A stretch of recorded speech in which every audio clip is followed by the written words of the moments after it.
The expectations we had since the start was to win everything. Gwen is immune, but Noah is not. And because it went to Gwen, Noah thought he was safe. MDK absolutely outplayed Fnatic.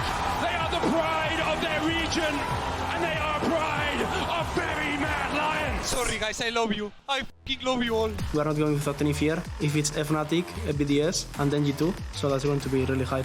Myrwn now looking to knock back here. Desperate to get the 1v1 back. Oh! Enemies are coming to get us, you know.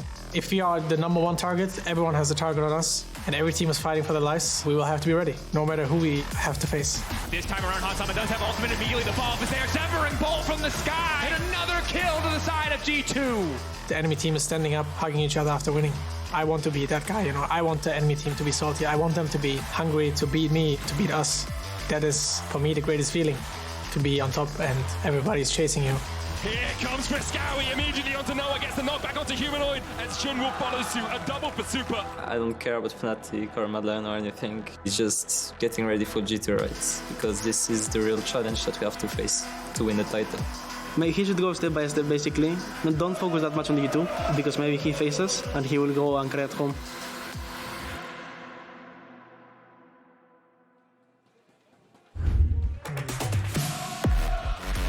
And here we are, the penultimate day of winter.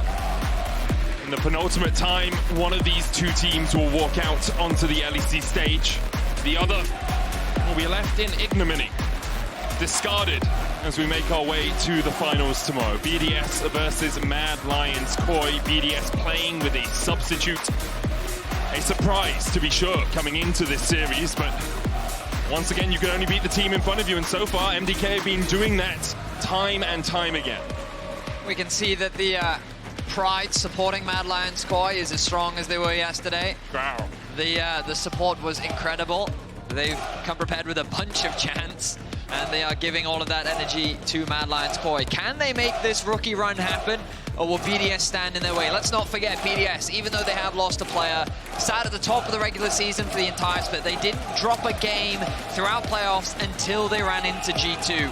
They are a team that has found their formula, found their style on the current patch, and very few teams have been able to break them. Only G2 and KC were able to do that during the regular season. It does feel like, though, your opportunity to try and break that becomes significantly easier with Adam gone, right? We talked about how unique he would be in a draft phase. Now it's kind of a question of, okay, let's see, how does this try and change now for Mad Lions Koi? I thought they put a little bit more pressure towards Nuke. Maybe look at something like an Azir ban, but already you can see Maokai and Kalista taken off the board. You're looking at Avara's first pick here for BDS. Mad Lions Koi. We know that they have a very deep AD carry pool towards the bot side of the map, but actually they're going to remove it. So with the Ashe available, I wonder if this is something that Ice will lean towards. He's been playing a lot of it throughout playoffs. It's something that teams would ban away from him to not allow him to get his hands on it. Let's see what direction BDS choose to go as their first pick. I think it's also just that flexibility that you can put it into the support role if you want to. Could it lead towards it? But I'm actually going to go for the Azir pick. So this is where I'm curious to see if we get to look at Alvaro going towards something like the Renata. He's been favoring that a lot, and I think an incredibly strong pick on the current patch. A lot of the pairings with it, though, kind of removed with the Kalista and that Fresskowy, but still an opportunity to try and bring it out here if you want to try and go for that. The risk if you play something like Renata is you can be matched into double range bot lanes. With the Varus taken away, you don't have the Varus Ashe, but Ashe plus something can still be very powerful, and into Renata, if you're able to dodge away from a handshake, you can put a lot of damage and a lot of pressure down on that bot lane. So instead, Mad Lions Koi looking to give Elyoya something he can make plays on in the form of Vi. They might just lock in the Xayah Rakan here. It depends on if they just want to lock themselves in a strong bot lane. No, they're going to answer with mid. Something that we would see Mad Lions Koi do a lot is they would usually save their mid lane pick until later on into the draft, but if they see their opposite mid laner, they're more than happy to give that counter pick then to Alvaro. So I imagine that we're going to be seeing some sort of AD carry lock in for the side of Mad Lions Koi next. This Team BDS now filtered through their options, and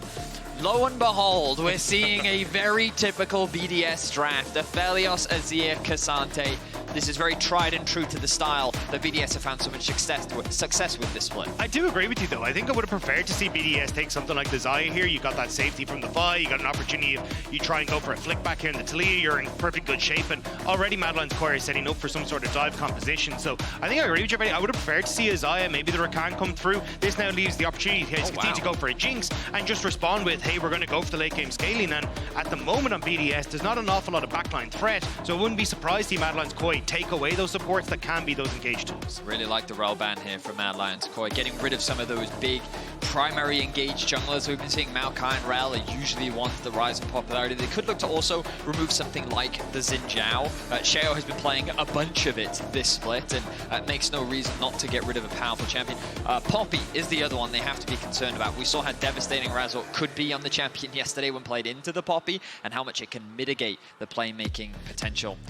Of course, they do only have one ban, so which direction they go is still up for debate. As BDS are removing those top laners, wouldn't be surprised to see something like either the Akali or the Zac ban coming out from the side of BDS. Yeah, I'm curious if we end up with something like even the Melio here from Mad Lions Koi, just going like, hey, with the Blitzcrank backed away, let's just go for mega long range. Could also be Renata here. Could be Renata as well, just to make sure that you're going to be in a perfectly fine spot. Just set up this Jinx, so she's going to be able to attack from long range, and then leave the counter pick for Myrwn. I think Myrwn has been doing a ton of work with those counter picks. The Akali, I was about to say, had a great performance in that game 1 yesterday. It's going to be taken away out of respect, as it was into that Cassante as well. Yeah, but he called it as a possibility, but TF was banned in every game yesterday. Played likely in the top lane here, with the Taliyah already being locked in for mid. We're seeing a lot more ADTF on 14-2 and 14-3. TF was a consistent ban yesterday. Yeah. We've been seeing it from G2. We also saw it from Myrwn throughout playoffs. It's a champion that is very obnoxious to deal with. Early laning phase, definitely room for it to be punished. But when we saw Broken Blade playing it with the Ghost and the Flash, it just has so much potential map impact that's very difficult to deal with. I think, though, taking the Melio away here means that you can... Okay, they're going to go with the TK. Essentially, same idea was, hey, I can keep the person that Twisted Fate jumps on safe, because essentially what you're working with Mad Lions Koi is this 2 to 3 piece combo of Vi, Taliyah, and Twisted Fate, gank a lane, murder a person, then try and take the fight after. So I think the idea of Tahm Kench here is like, okay, whoever gets gold carded, we gobble them up, we try and reset the fight, and then put our front line into position here. Because for BDS, I mean, stock standard, right? Front to back team fighting. They love to play for dragons, and this is what this composition allows. Okay, not what I was expecting. They're going for a little bit more mobility. And when we look at the potential flanks that are available on Mad Lions Koi, the beauty of Twisted Fate is you can make your own flanks happen. You don't actually have to try and run around behind. You can use that ultimate to create these flank situations. Alvaro is going to be looking to do the same thing. And a lot of dive, a very strong mid-jungle duo with the form of Vi and Taliyah means that we could see some potential early investment in that mid lane, with Supa being that backup scaling hyper carry into the late game. But as you rightly said, I feel like the Mad Lions Koi have a lot of agency, a lot of options. There's versatility in their draft in the way in which they can attack side lanes, they can look for picks. I think their team fighting and front to back is also fine, but BDS just have that strong, simple, we have our tanks in the front line, we have peel for the back line. It's very easy as long as we can hit the people in front of us. And just crazy skirmishing power on MDK as well. I mean, when we look at the games we saw yesterday, it was we want to fight now, we want to fight every opportunity we can. And the fact that you've got, like, even from level 3, 4, the Vi, the Taliyah, ton of opportunities to play off of that 1-2 combo. When you look up towards like 3-man topside, a lot of opportunities. And also then Rakan, I mean, into a Tahm Kench, he wants to try and eat someone and jump away, but the Rakan denies that in a lot of situations because of that charm. So I love what MDK have gone for, but if they can't get the ball rolling early, BDS, their late game team fights are absurd. That is the risk for MDK. Their bread and butter is this skirmish fight heavy style, but BDS don't often like giving their opponents the chance to find those fights in the early game. Last time these two teams met was Spring Finals last year. BDS went 2-0 up, were 1 game away from their first ever title in the LEC, and MDK slapped them back into their place and claimed their 3rd. A different look for both lineups today. MDK very changed, 4 rookies on the roster. And will they continue this winning streak going? I'm actually surprised to see Mad Lions Koi on the bottom side here. Traditionally, when you get the Twisted Fate, it's actually 5-man top, because you want to try and get a ward down to let the Twisted Fate play aggressive into the lane and make sure that there's no like funny business going on with the Cassante. But I'm kind of surprised to see them. Sorry, hey. Yeah. Sorry, I was in my... Yeah, you're in analyst mode, so I had to get you back into the normal person mode for a second. No, that doesn't exist for me. I'm off the deep end already. All analysis all the time. Jenax will get a ward in towards this red buff. Elyoya on his way across here. Looking across the runes, nothing too surprising. Aftershock on Jenax, Labrov running the Guardian.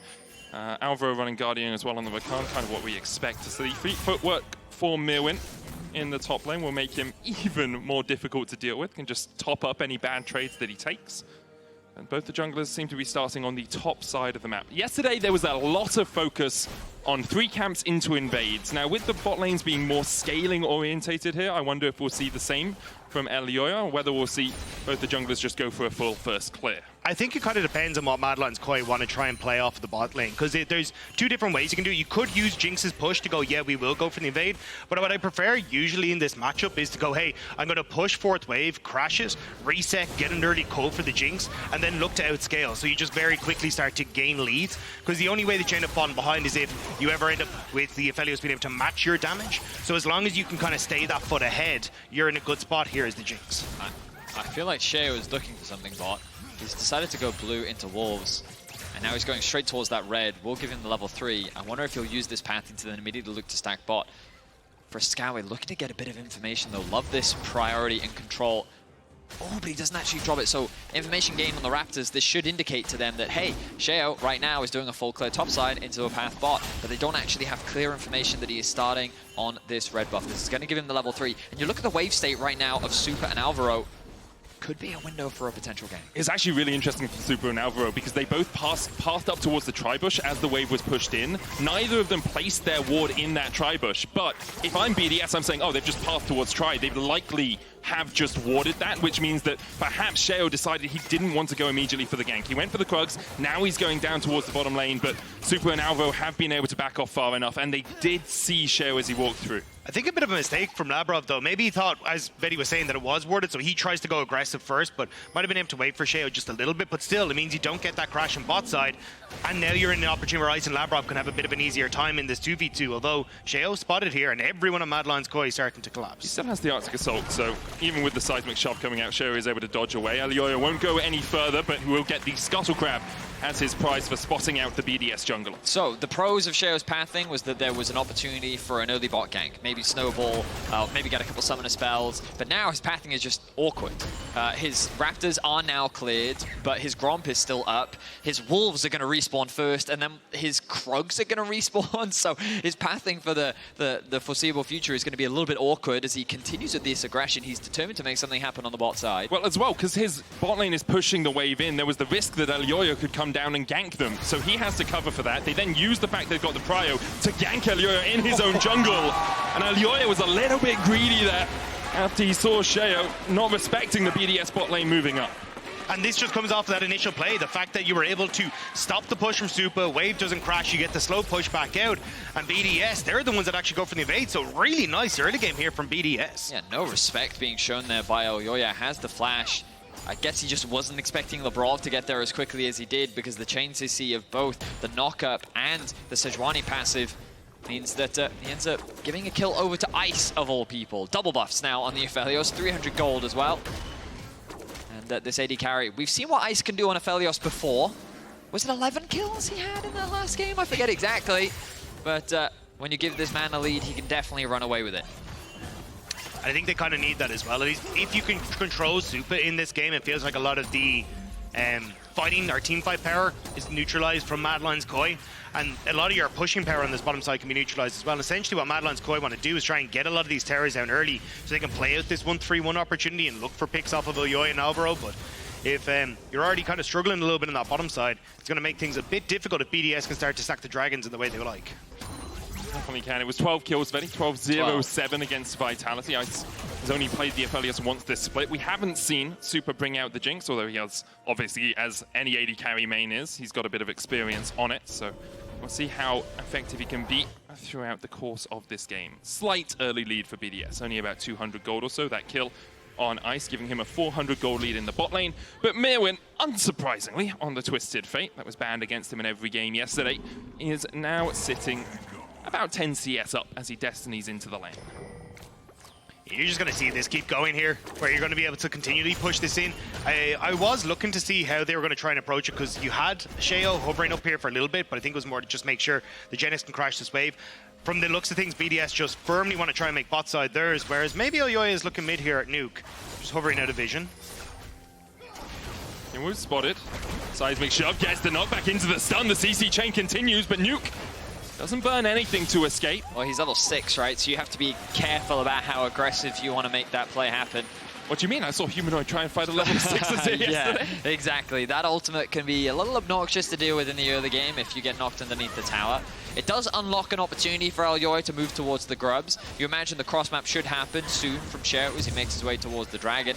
But I see Labrov already making his way back out onto the map as a reset has just happened for Alvaro. So a small tempo advantage game for Labrov, but based on the positioning of Sheo, it looks like they're not that interested in it right now. Yeah, I think it'll also open up Fresskowy to try and look for some sort of play. If Fresskowy can get some of these nice trades and shove Nuke in, you have the level 6, you could try and look for the bottom side, but with both flashes there, I think it'd be more of trying to like burn Summoner spells bot lane off of the initial play and then set up for Elyoya as he hits 6 to try and make another play onto that bottom side. With Elyoya and Sheo looking for their respective level 6. A few more camps and they should be able to secure it. You can see blue buff has come back up for Sheo, but he wants to be on this bot side of the map to have an opportunity to contest this dragon. His bot lane has the push. Taliyah, though, in the river right now. So it's a bit of an area of darkness that BDS are a little hesitant to enter. Elyoya very close to that level 6. Could make a big difference as this dragon fight is drawing ever nearer. Ice ticks over to 6 as well. Has Infernum and Gravitum. Gravitum going to run out relatively soon. See how he decides to cycle these guns. Gravitum, obviously the ultimate, very powerful in teamfights because of how much root you can get down, but the gun in and of itself, not one of the more powerful ones that Aphelios can handle. Dragon started by MDK. There is that jungle level difference. Ice, you already highlighted it, Medic. Switches to Crescendum, stepping in with the Infernum. They look for the damage. Glacial Prisoner they're landing on Elyoya. He tries to flash away. Bolt Breaker as well. Dragon secured by Sheo as Elyoya falls to 100 HP. Ice has to dash away from the backside of the fight, but Sheo's going to get the first kill. Now Ice is trading onto Supa. Crescendum Calibrum so powerful in these skirmishes. BDS force MDK away. I'm shocked that worked out as well as it did for BDS. Fresskowy was in mid, pushing the mid lane, but didn't want to come across. He had the ultimate, but was very late, so BDS immediately get the turn onto Elyoya, burst him out, and Ice just manages to skedaddle off the back before the chompers hit, and he gets out as well. Really good job from BDS to be able to play that edge. One of the biggest differences, Sheo having that ultimate at his disposal. We were tracking those level 6 coming through. Elyoya needed one more camp before he could secure it. But just as Dagda was highlighting, you look at the mid lane, the rotation doesn't quite come through. Elyoya's already lost half his health. He's forced to flash away. Good ultimate coming out from Ice as well. Elyoya ends up being too low. Ice in kind of a 2 versus 1 is able to hold them off thanks to the gun that he's able to put down onto the ground. And they walk away with the dragon and a kill. Well played by BDS, securing another early kill. The goal lead, nothing out of control just yet, but BDS getting to the... This is how they love to play their games, right? Slow, steady early game, very controlled. They get what advantages they can. Often they find themselves in somewhat of a deficit in the early laning phase, but it is that mid-game team fighting where this team really shines. He has Jenax left on a bit of an island here in the top lane. Kind of to be expected with him being a late substitution into the team. We have seen him in the LEC before, back in 2022. Doesn't have the best record. I think it's 45 and 77 across the course of his career in the LEC. But currently playing for BDS Academy in the LFL as now he's just chunking out Myrwn. Dodges away from the stun, does get locked up after he dashes forward, and Myrwn has to pop the Ghost to escape. It goes for Ghost exchanged in the top lane. I don't think it'll lead to a huge amount. Like, Myrwn has the pots. He could even go for the reset if he wanted to and has the destiny to get back into lane. So Jenax just going to shove in this wave, but at least putting some pressure on means that he should be able to get a nice reset for himself as well. So becoming a little bit more self-sufficient in this top lane matchup, which is really what you want from BDS. Myrwn was just using the Croaks there to proc fleet footwork to get a bit of health back. So good awareness from him. Elyoya now hovering around mid. It has reached level 7. But really excited to see how these skirmishes and fights will play out. Yesterday we saw a lot of fighting in the early game. Dagda mentioned it during the draft. MDK loves to skirmish. They're more than happy to say yes to any given opportunity. But BDS, right now, it's their type of game. Slow, controlled, steady. Getting MDK to move it to the beat of their drum for the time being. I think that next skirmish, though, will probably be at the Void Groups, because if you get all 6 and you're looking at, like, hey, we want to play 1-3-1, that's a great spot to be in for Madeline's Koi. So I think BDS going to have to try and turn some of that attention there, but at the moment, they're still focused on that bottom side. But the Void Groups are up, so this could be an opportunity. Pathmaker, Destiny coming forward as well. He's going to get stunned up. No all-out for him either as Elyoya locks him up. Jenax down to half HP. There's the cease and desist, and Myrwn starting to really open up. Gold card locked. There's the stun again. I don't think there's any escape for the Cassante. MDK on the board. Still looking bot side though, Supa just able to step away from Labrov. BDS still zoning them off of these turrets on the bottom side though, so we'll be able to get 2 plates for Ice on the return play. Cleanse was used by Supa. Ice stepping forward, clearing out the wave, does have that Gravitum. Now, those grubs that we talked about will all be secured by MDK. So 6 for them. In a 1-3-1, very powerful. Obviously, the more grubs you get, the more true damage you do to the towers. You get the mites if you get 5 or 6. MDK will have pressure on turrets if they can get some time with them. And it's actually kind of funny to see that we're like, these teams are still sticking to the stats we had coming into this week. It's Mad Lions Koi, best in the league at getting void grubs, Dragons for BDS. So we're still seeing the identities of both these squads coming into this, but I do think for Mad Lions Koi, this is definitely where you want to be, taking these more, hey, get turret down objectives on the top side of the map, where for BDS, they want to set up for team fights, so Dragons are going to be their best bet. But Labrov, what are you looking at? This of Origin onto Supa, has to flash away. I think he thought Alvaro was no longer around, could have tanked it if that Rakan wasn't there, lying in wait.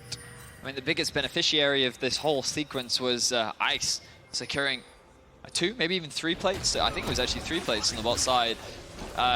He's in a very powerful position right now, already working towards that first major item of his. Has the boots completed, wouldn't be surprised if he has enough gold on his base to even complete that. BDS just setting themselves up nicely. You imagine the next Drake, I wouldn't be surprised if MDK choose not to contest it. They actually leave that one be, and then it's the 3rd dragon when we see a big fight. But that's typically how BDS like to play. That's the style that they're used to. I like that we saw MDK looking to try and find some advantages on the top side of the map, trying to accelerate this Twisted Fate. You already talked about the 1-3-1 Dagda, and how I think that when you look at who's going to manage TF, it kind of has to be the Azir, right? In the late game, he definitely has strong dueling prowess and enough wave clear to be able to match the Twisted Fate on a side lane. But the problem is, Twisted Fate can collapse with his team that much faster than Azir. Even if you have the TP, Destiny is just so much quicker compared. So maybe they can use that to an advantage and just kind of split BDS apart and look for picks around the map. Yeah, and that's the biggest problem, is that you kind of have 3 pushing lanes here for Mad Lions Koi when you get to mid-game. Supa should be able to push on mid, means that then Elyoya can group and push in towards like jungle, start looking for Sheo, start looking for picks off of the push from Myrwn as well. So I think there's lots of opportunities for Mad Lions Koi if they can make the plays, but I agree with Vedi. I don't think you take the Dragon fight. I would prefer to see them collapse onto Jenax top, get a tower and start to snowball the objectives, but here we are, and I think BDS are happy with the position that they're in right now. Sheo stepping forward, gets onto Elyoya, chunks him out a little bit with the help of a Sand Soldier. BDS not even starting the Drake as of yet. Maybe want to get the wave in mid and the wave in bot pushed in. Make sure that MDK have to react to it. Sheo there to bodyguard nuke. Labrov stepping in as well. All the vision really in favor of BDS right now. Myrwn on his way across. There's the quickness. No flash, remember, on Labrov. Weaver's wall coming in as Labrov is stunned up, locked up and sent to Davy Jones. Locker by MDK. But that's the type of picks that we were talking about. BDS spread out a little too much, and within that small corridor, MDK are able to pounce. They get their first dragon of the game, and they equalize the kills. Yeah, there was already pressure on the map for BDS. They could have tried to shove in mid and then come across and at least stay grouped up to keep as a unit moving over. But Elyoya, you're very far extended. Sheo looks for him. Swing and a miss, though. Notice as well, Fresskowy went back to base. TP's top. They hand over the mid lane to Myrwn, which means that no farm was ultimately lost. Ultimate thrown out by Ice, but that's not going to connect onto anything. MDK bearing their fangs somewhat at BDS as they show that we're willing to go toe-to-toe, and if you, for a second, leave any small gaps, we're going to look to exploit that. Importantly for BDS, though, they did stop Elyoya and Alvaro being able to get back before this push happened in the bot lane. You can see Labrov and Sheo stepping into the jungle here because they know Alvaro and Elyoya haven't had the chance to reset their resources, to use the advantage that they gained, but instead they're just going to dive in onto Labrov. Double root coming out as Ice looks to turn it around, but Supa's already got one. TP in by Nuke, the tower will fall. MDK just took the fight in BDS's faces. Alvaro getting a good knock up once again onto Sheo. We are tower for a kill. Beautiful read from Mad Lions Koi, because you saw Ice had already used his ult, Sheo had used his ultimate, so you just have the ult economy advantage on that bottom side. So like, cool, we can take the fight anyway, as long as we know where Jenax is and he can't TP into the play. So Mad Lions Koi take the fight on bot side. Now they have invested their ultimates though, so I think BDS, you can see them moving up towards Rift Herald. They want to try and get their advantage back there. I think BDS is still the ultimate winners here though, because I want to draw your attention to the minimap. You'll see the Twisted Fate making a beeline towards the bot side to try and mitigate any potential bigger fight. While it was a a great pick initially. The tower still ends up falling. The lane assignments get a little bit messy. You notice the Taliyah also going from top all the way back down to mid. They thought that something bigger was about to happen. It ends up not. And now they don't have optimal setup to contest this. Fresskowy in the bot lane, no TP means that MDK do have the numbers disadvantage here. And it's going to be difficult for them to contest, but it looks like they're going to try anyway. Labrov finally having his flash back up, was killed 2 times during the cooldown. Good target focus by MDK. The Rift Herald down to 2,000, and Mad Lions Koi will back away from it. Labrov's going to be able to clear out this ward, or at least spot it and stop it from giving vision. As the Rift Herald is taken, Dragon for MDK means it's a dragon apiece. 6 grubs over to Mad Lions Koi.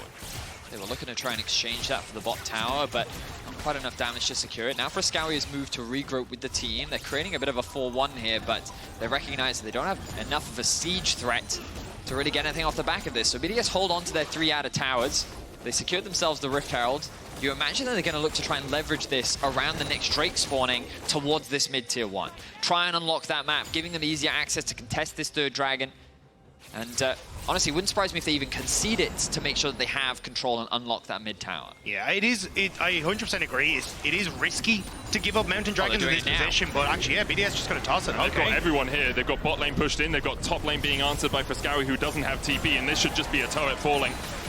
BDS overload the mid lane, and MDK a little bit slow to react. I think the problem is that Mad Lions Koi are messing up where they're positioning Myrwn and Fresskowy. Oh, nice. In so many different positions, okay. But I think it's like, as you see, Myrwn was pushing top. They're like, no, we don't want you against the Azir, so they're trying to swap. But as they're transitioning that swap, but now you've got a push on bot side for Jenax, so that wave is being shoved in. You don't control the top side as well, and these waves are just being ping-pong back and forth, making it very easy for BDS to deal with. And then they group, which is when BDS is strong. So for Mad Lions Koi, I want to see them take a breather, slow down, and actually try and link up some of these pushing waves so you have pressure across the map at separate points. Have we been watching the same Mad Lions Koi? Because take a breather and slow down really that is true. That is true. Yeah. Just to kind of give an example of what Dagda was just talking about, you can see that Elyoya moved into the top side to mainly cover for the Taliyah to push in that top wave, but as he's moving into cover, Supa and Alvaro are already backing. So you've got 2 people who are going back to base. You imagine that Fresskowy is going to clear out this wave and then also go back to base, and so you've basically got different people out at different times on the map, whereas BDS, they're all moving back out at the same time, right? They're all working together as a unit. They're all making sure that they're putting pressure where it makes sense. They're now going to send their Azir into the bot lane. Jenax is catching the top side. They have control over the mid side, and they're ultimately setting up for the next dragon that should be spawning soon. Jenax also has the TP to involve himself in the fight should something break out. I'm surprised that Fresskowy is actually still sticking around in that top lane, looking to keep that pressure going. And because they don't have the resets on time, Supa actually can contest the mid wave, so Ice has actually got the opportunity to shove these in, and it means that, look, BDS have littered that bottom side with wards, keeping control thanks to that pushing bot as well. MDK are going to trade it for top side pressure, but sure, get some vision control down, maybe you can look for a pick, but Jenax won't go down easily here, and I don't think you can really get the tower as long as you see Labrov, he can reset and join on that top end. So the problem that MDK now have is they're committing 4 members to the top side, and sure, they can protect that bot, but look at the mid wave that's now being pushed in. Ice has that, they have to send Jinx back. Now, Jenax has been completely safe up towards the top side, and what does this unlock? The drag, right? And it all comes back to that vision they were setting up earlier. Right now, BDS just have the cleaner, simpler macro plays, and it kind of boils down to that fundamentals of just making sure that they back together, move back out onto the map together, and they're kind of taking advantage of these for a second. That noise that came out. And it's what BDS did really well during the regular season, even what they did really well in spring last year when they made it to the finals. Here we see Jenax trying to chase onto Myrwn, and Elyoya waiting in the wings. Jenax could be locked up here. Flash, Vault Breaker, there's the cease and desist as well. The stun will lock him down, and Myrwn takes the kill.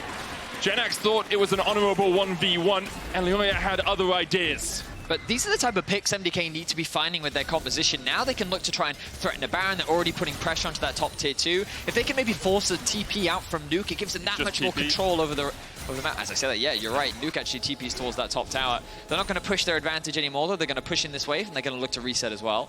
You do also have to just be so careful of Mad Lions' opportunity to take Baron. Double Kraken Slayer plus a Taliyah, your Baron take is incredibly quick with this squad. So if you do lose someone like Jenax, you can very quickly find yourself having to run around the map to try and answer. So I think Mad Lions Koi going to be very happy with this. I just want to see them use this tempo now. You've got another 8 waves that you can play off of for 4 minutes until Dragons. Like, set yourself up for an advantage off these waves where, okay, push in top, rotating towards mid, push people off of mid tower, use Supa's range to get mid tower, open up this map for yourself. And in terms of itemization, MDK definitely spiking the 2 items on all of their key carries, almost 3 on Myrwn. In a very powerful position. Nuke still a little short, and now finishes the Liandry. So Nash's Liandry is the build for Nuke. As Ice has gone Infinity Edge, Storm, Razor. No second item yet for Jenax, but he is just the tank and he is K'Sante, so kind of makes up for missing half an item, just the champion in and of itself. His introduction into this BDS lineup over the weekend, although sudden, he fits and gels relatively well with what BDS like to do. He's a very good tank player, was always seen on the Gnar, on Sion as also well. like Sion, yeah, plays a little bit of Jax. He does play a lot of other things, but in terms of where he shines, he's very good at being the utility tank that the team desires, and BDS play very well around that. Okay, MDK now setting up for that siege onto the mid-tier 1. The ultimate comes down. Well executed. Very clean play from MDK. No contest from BDS. Not much that they can do. Yeah, they need to go and catch this bot wave as well.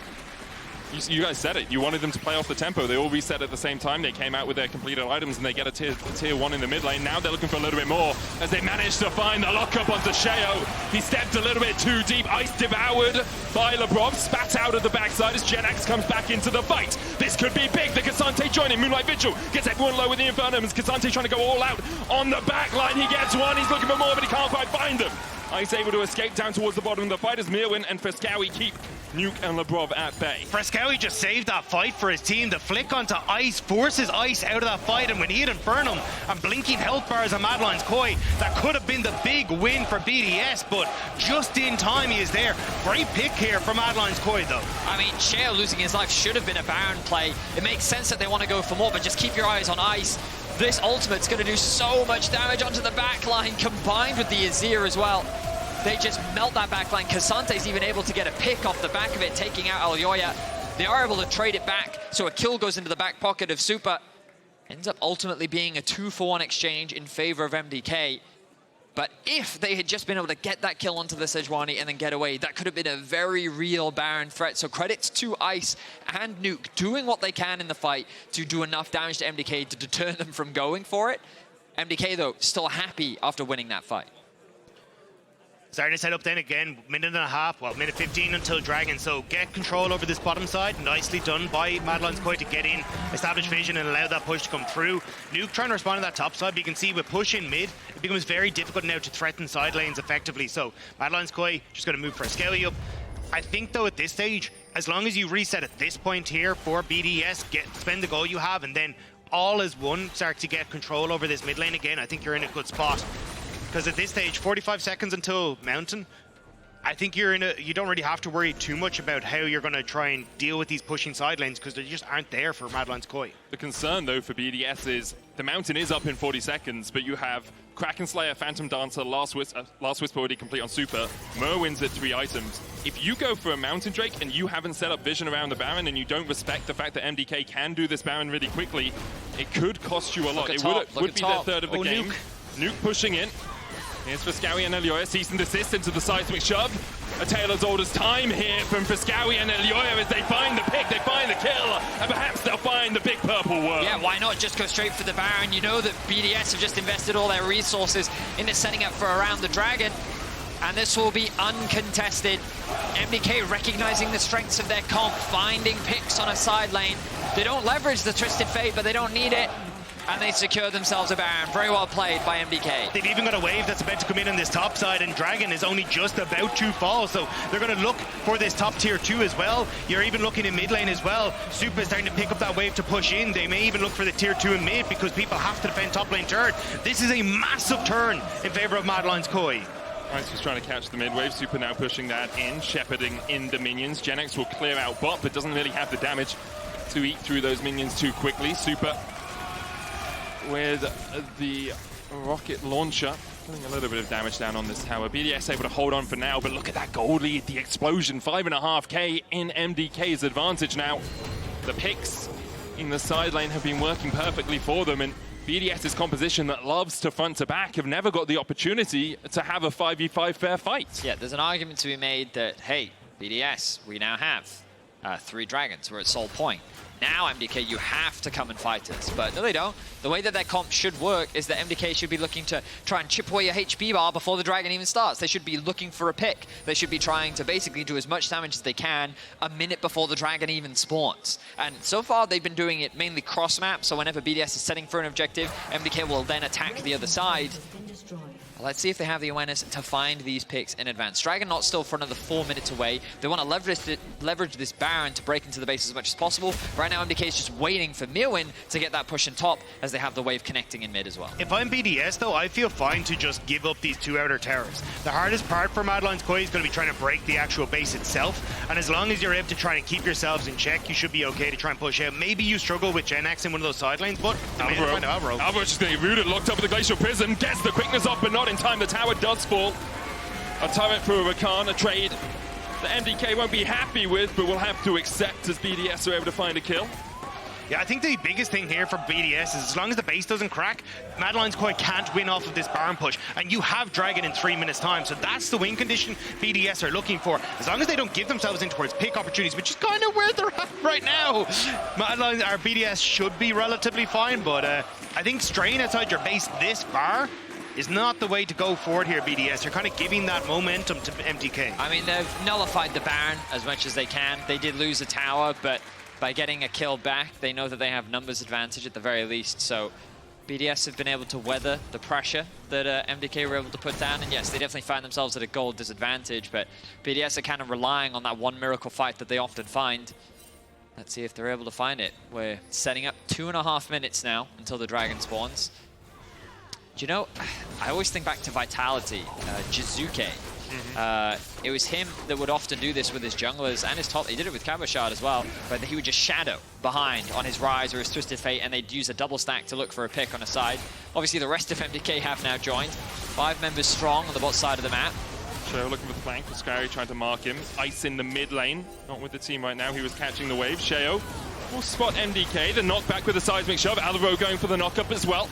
Makes a grand entrance in, and the tower forfeit as BDS had to try and bring Ice to connect with the team, which meant that Sheo stepped into MDK and lost half his HP.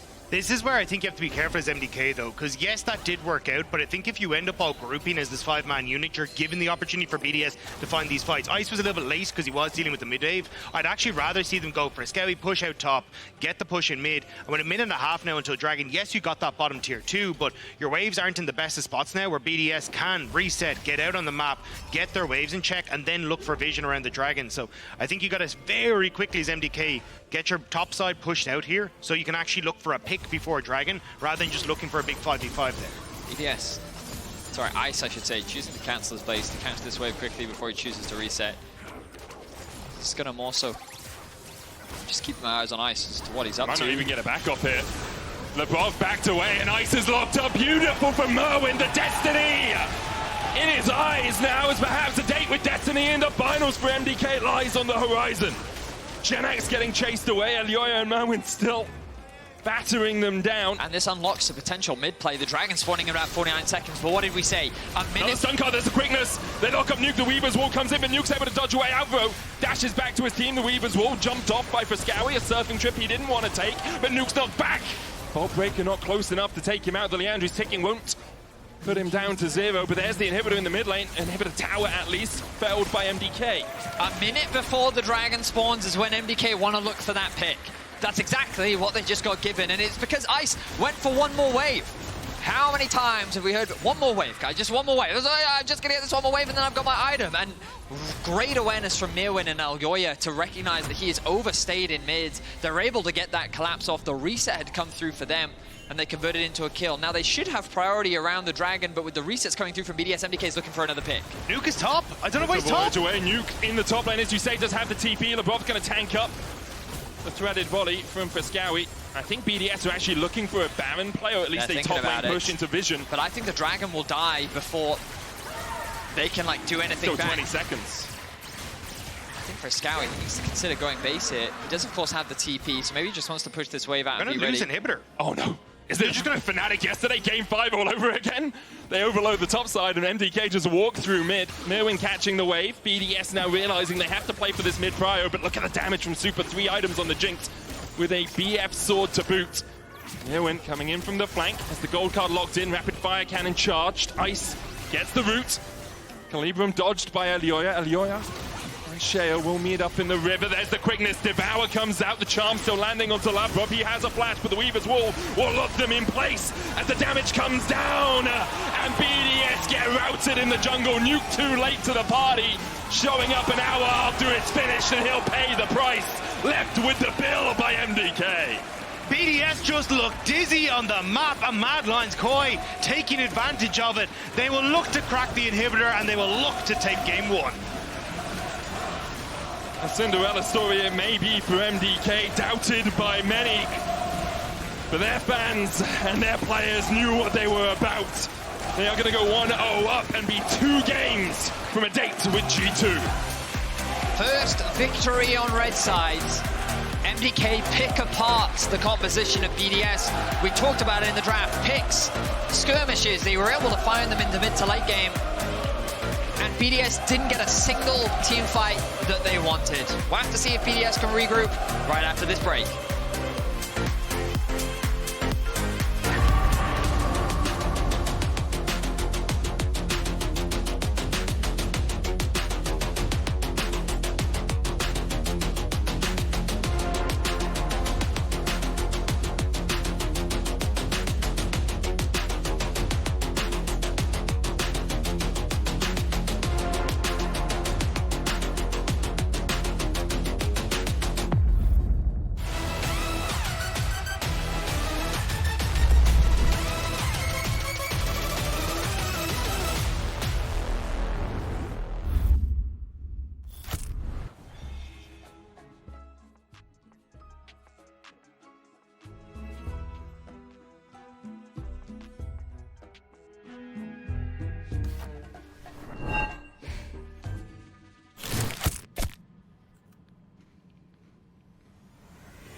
Even the biggest champ needs a break.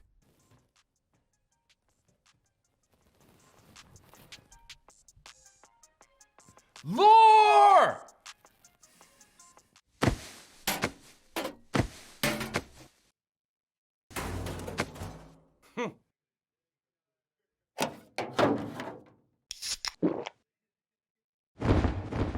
Red Bull gives you wings. Oh.